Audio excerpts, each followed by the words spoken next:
Alright, and welcome back to Lords of Shadow. Alone again, with only his thoughts as company, he continues on his journey to find the one he seeks. Who or what was that strange creature? There is a power here that few know, a power that could have some influence on events. Perhaps the guardian of the lake is aware of him now and offers aid in his quest. There is just the small matter of the dead bog to overcome, a place that has claimed the lives of many of the Brotherhood. The smell of death is strong here, and danger lies around every corner, but nothing will stop him. Nothing will stand in his way. The story in this game, as you've undoubtedly read in the thread, is just, it's absolutely amazing. If you say so. I'll take your word for it. Thank you. You're going to be doing that a lot in this Let's Play, I think. Also to point out, you're going to be seeing a lot of these guys laying around the levels. I think it was Cooley who did the first LP of this on the on SA, pointed out that they're kind of like the red shirts from Star Trek, and I think that's a pretty good description of these guys. I'm sorry, I was distracted by the fact that the game really wanted you to know you could climb on that ledge. Well, it's an important thing.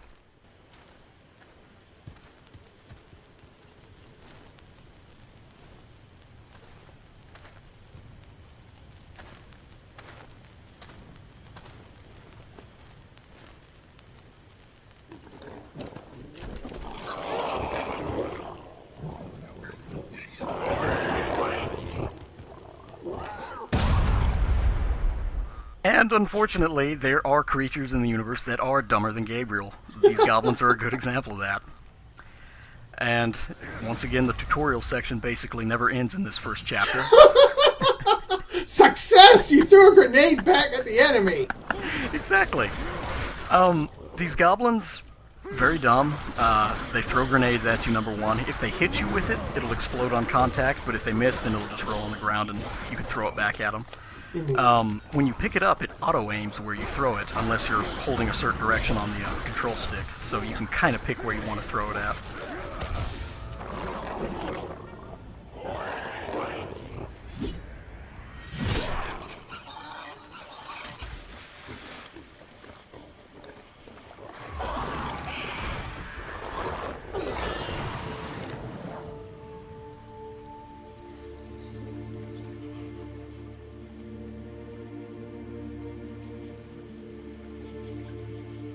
Success! You can guess the level gimmick!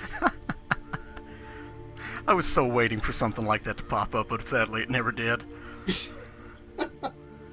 Speaking of the gimmick, this is it right here, okay? The Dead Bog. As you can see, fairly simple, two different colors of the bog. The light green is poisonous, as it says.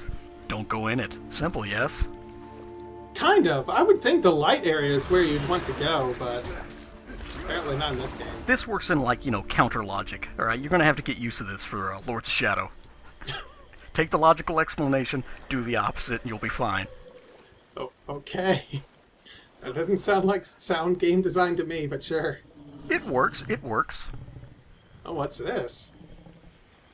Well, we don't know yet, see? It's one of those little nifty 5-second cutscenes that just completely interrupt the tense gameplay that we're going through here. By tense, you mean exceedingly slow-paced? Yes, and unfortunately, that's pretty much the main gimmick of this level. We're going to be crawling through the bog a lot, and it's very slow going. There's also branching paths that you can take here, but they all wind up going to the same area. There's a couple of upgrades that we're going to have to kind of go through all paths just to get, so it's kind of a tedious thing. More hot bog action, basically. It's like it's bogging down the LP. You get what I mean? Yeah, I get you. We're going to have to avoid jokes like that, or at least try. Come on. Hold What? it together. Another interesting thing is, if you didn't notice in the cutscene and everything else, those hands that come out and grab the goblin. In the safe areas of the bog, you'll notice that there's bubbles that bubble up to the surface and ripples and whatnot. You're safe to move through the bog as long as the water is calm, but if you see the bubbles bubbling up, then, well, that happens. Quick time event. I'm guessing if you fail the quick time event, it's instant death. It is instant death, yes. Yes! You can sneak around to the sides of these things. Really what it wants you to do is it wants you to wait for the water to calm back down, which takes a bloody long time, so we're not doing that here. The quickest way to actually get through it is just to go straight forward and ignore the quick time event. Since it's incredibly easy just to go ahead and go through it anyway. I'm guessing the poison is instant death as well if you stay in it too long? Yes, it'll drain your health at a fairly decent pace, but it takes a while. I mean, you can see we already dipped down into it, 2 or 3 times there, and we're still at full health. So you actually have to linger in it for quite a while before it'll actually do anything to you. So it's basically this is the long and drawn out level with not much going on except for quick time events. I don't think I would mind it too much if it wasn't, near the beginning of the game. Yes, that's kind of the weird choice that I have to, the question I have to bring up here. It seems like an odd gimmick here, and this is where the left path ends to get back on topic here. So we've got all the upgrades, now we get to go back. It's not a very long trip, and we can take the right path and collect 1 or 2 more. This music's very unfitting for what's going on right now. I just want you to know this.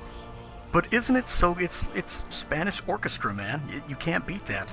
It sounds so pretty. A dramatic orchestra for you having to do the same QTE like 5 times. Don't question it. It's a reboot, okay? What were you expecting? Bloody tears or something in the bog? Come on. You say that as a joke, but I really wouldn't mind that in the slightest. Actually, well then you'll be I don't know if you'll be disappointed or moderately impressed in one of the later levels, because they do some mild callbacks to some of the old school tunes. What the hell is that? I'm not really sure. My understanding is that these enemies that are in the water are supposedly, if you read the lore for it, which I can't quote it for you or anything, but yes, once again, if you want to know anything about what's going on here, you have to read the lore. But they're apparently like female or something down there, and they're whispering to like the travelers trying to get them to walk into the bog. Hey, if you're tired of these QTs too, it's okay, just sink into the bog. It will all be over, exactly. Oh my god, this really lasts for a very long time. It does, and it just goes on and on and on. But, as you can see, look at that, upgrade, and I think this is actually a useful one and not just more lore. Bingo. Oh, it's another one of those life gems you don't really have to try to get. You just kind of appear. Well, he uses the power of prayer and just levitates it up, man. He's got more than a mustard seed's worth. So in this downtime, I've got some trivia for you. Oh. Number 1, those in the last level where we were riding the horse, the Warcraft horse, the werewolves that were being ridden by the other werewolves, the wargs, did you know those are actually horse werewolves according to the all-knowing logbook? I did not, and I really do question how that works. I do too, actually. I think a lot of people do, as a matter of fact. Do they? I would hope so. I've never seen a werehorse before in any other game, aside from this one. Lords of Shadow, you truly are edgy. I was going to say, I was thinking about the wargs from, Symphony of the Night. Right, yeah. I never really considered those to be horses either. That explains it. That's what they are. You're going through the castle and there's, Dracula likes having werehorses in his entrance hall, I guess. Also, this is a really well-hidden gem. If you're not careful, you can really bypass this one pretty easy. Sorry, we'll wait for you to pick up that life gem before we can actually hurt you. Yeah, so that's actually one of the things that you can cheese in this game. Anytime you interact with an object or grab a certain thing, all the other enemies will stop attacking you. Even if they're in the middle of their attack animation, they'll immediately break off and let you finish your whatever the hell it is you're doing. Well, the minions of evil are pretty polite. If nothing else, they obey, the turntable code. And yes, if you let these guys overwhelm you like this, they can be pretty deadly. Later on in this level, we're going to get an upgrade that'll let us grab them from far away, but right now, we have to actually be up close to them, and it can kind of get difficult.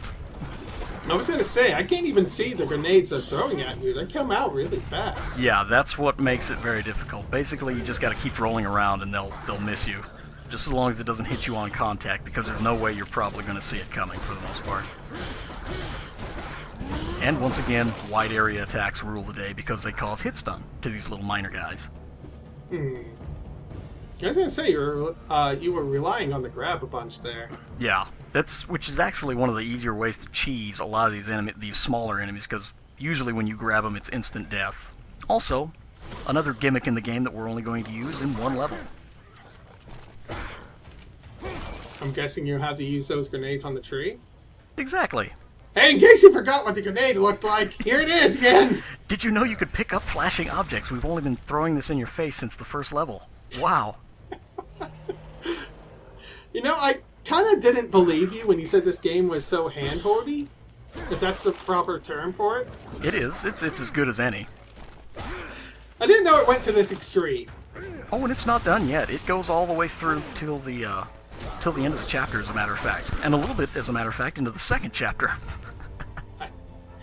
I don't want to believe you, but right now I don't really think I have much of a choice. You have no choice. Unless Patrick Stewart says otherwise, I am your only guide. Oh, more bog! Who knew, right? I can't say how excited I am to see you trog through this. Well, you know, I mean, they named the level the Dead Bog. I mean, after all, they've got to have, what, like a good 90% of it just trudging through? By dead, I thought they meant like zombies or something. I didn't mean like I want the person playing this to be dead out of boredom. Oh, don't worry, that comes much later in the game. Okay, second bit of trivia. Also, there's something sneaking up on us. My oh my, what could it be? I'm gonna guess it's Hideo Kojima. No, it's actually IGA just watching from the shadows. Reboot my series, will ya? But, the daggers that we've got, once again, if you read the lore, in fact, Kaboom Dragon pointed this out, in the hilt of all these daggers, the reason why they're so good at killing, like, unholy creatures, there are little tiny bones from saints planted in the hilt. Is this why you've hardly ever used them? You don't want those bones to go to waste? Well, they seem to be popping up quite a bit, which, once again, thank you, Kaboom Dragon, they were Sunday mass-produced. But, aside from, like, the werewolves and whatnot, they're really not that useful. They're pretty weak.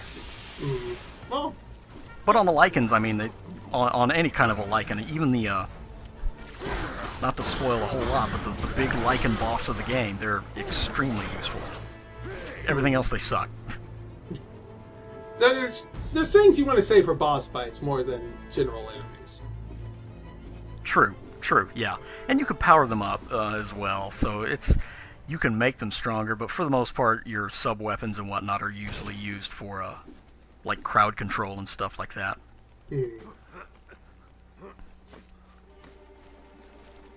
Also, I hope you're ready for another hot little bit of a cutscene action, because after we jump down in here, oh man.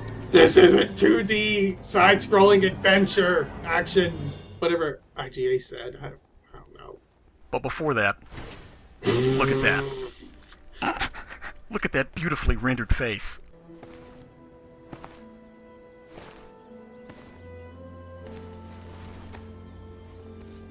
Forgive me, brother, but my need is far greater than yours.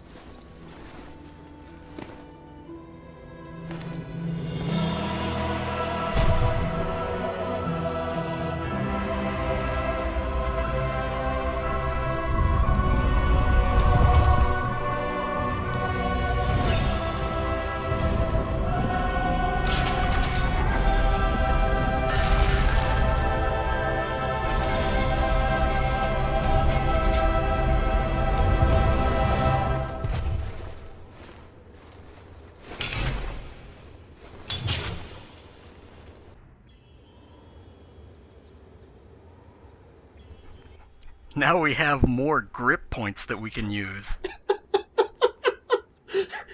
That made that whole presentation a bit underwhelming, in all honesty. We have the ancient art of repelling.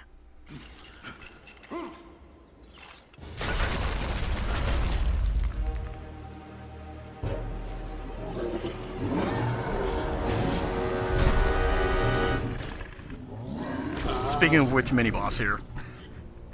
Did you know you could jump over shockwaves? Here you go. The tutorials never end. But what's that? He's got a tombstone? Fuck that shit. Block it with your arm. Gotta say, that is pretty badass. The blocking animation is pretty good, I gotta say, and it's the sync block is done really well. Every time you sync block an enemy, it stuns them, as you see. Mm-hmm. You damage this guy enough, or he pounds the ground with that tombstone enough, it will break, which he proceeds to go grab another one. Simple, yes? Well, I will say there's plenty of tombstones for him to use. When he's unarmed, he does a lot less damage, and it's all hand-to-hand, and that's about the gist of it right there. He has a grab attack where if you get really close, he'll snag you up and it'll instigate a quick time event. Go figure. Those already. The interesting thing about it is, though, is that if he grabs you and you complete the quick time event, it doesn't actually do any damage to you, but will instead damage him, so go figure. Did we just travel through time?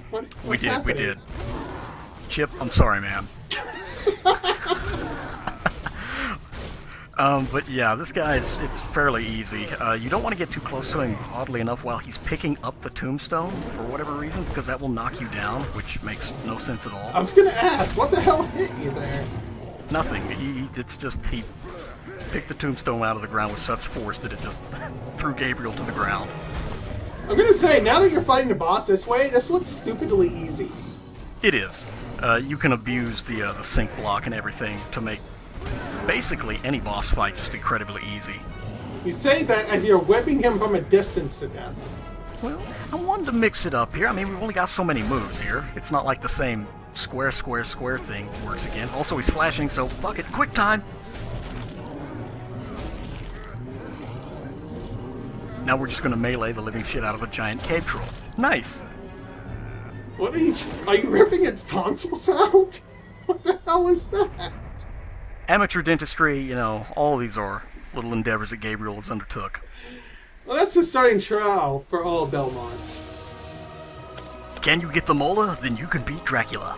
Yes, you have more daggers that you never use. Yeah, exactly. I guess I should probably note about the shockwave attack that he was doing. It's unblockable, and it will knock you down and damage you, so basically you have no choice but to jump over it. But oddly enough, if you're close enough, you can sync block the attack that causes the shockwave. And that actually plays a part in a couple of the boss battles, actually. Because later on, these guys, they don't have these massive call signs to their attacks or anything like that. And you have very little time to dodge.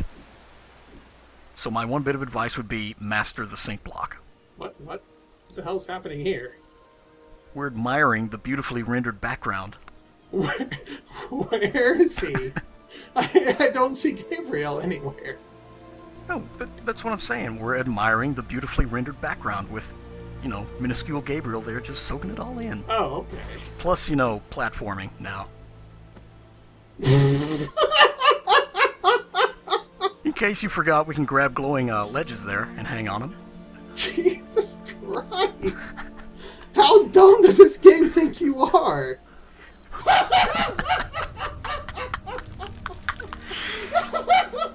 In case the crumbling ledge there wasn't enough of a clue that it was going to collapse, you know, move away now. Success! You moved away from an obviously collapsing ledge! I'm telling you, man, the hand-holding knows no bounds. Holy shit, what? Are you summoning Sauron? What's going on? That is actually how you increase your life. You give a little prayer to God, you levitate gems into your hand, and voila. Wow, that was really dramatic. Yes, for not even a quarter of a life upgrade, absolutely. Seriously? That was pretty minimal. It was. keep in mind that that's 5 down with 25 more to go, so we've got a long way. 25? Yes, 25, and those aren't the only ones. There's weapons later on that you have to collect those gems for as well. Nice. What? I don't even see how you can have that many health upgrades in a game. Oh, you will. You will, trust me. Also, another nifty function of the whip upgrade that we got there, you can swing back and forth like that. This is abused to no end in Chapter 2. In a good or bad way? Both. Mostly bad, but both. Anyway, this is about the end of it, man. We're coming up to this nifty temple thing here, and it's... Man, oh man. The plot thickens that we still know nothing about. we killed a swamp troll and stole his shit. I guess that's something. We got a dagger upgrade, I guess.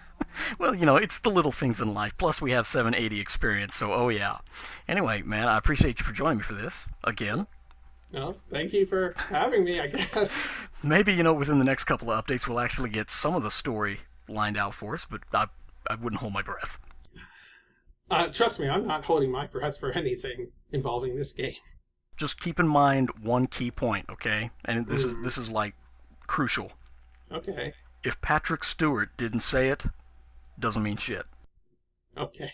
Well, hardly anyone else has talked throughout the game. Like, the horse said more than Gabriel has so far. Oh, don't worry. There's Gabriel doesn't. He's the strong silent type. There's a mute girl that outspeaks us later on, so it's all good. What? It will make sense. Spoilers. I don't believe you, but fine. Catch y'all next time. Bye.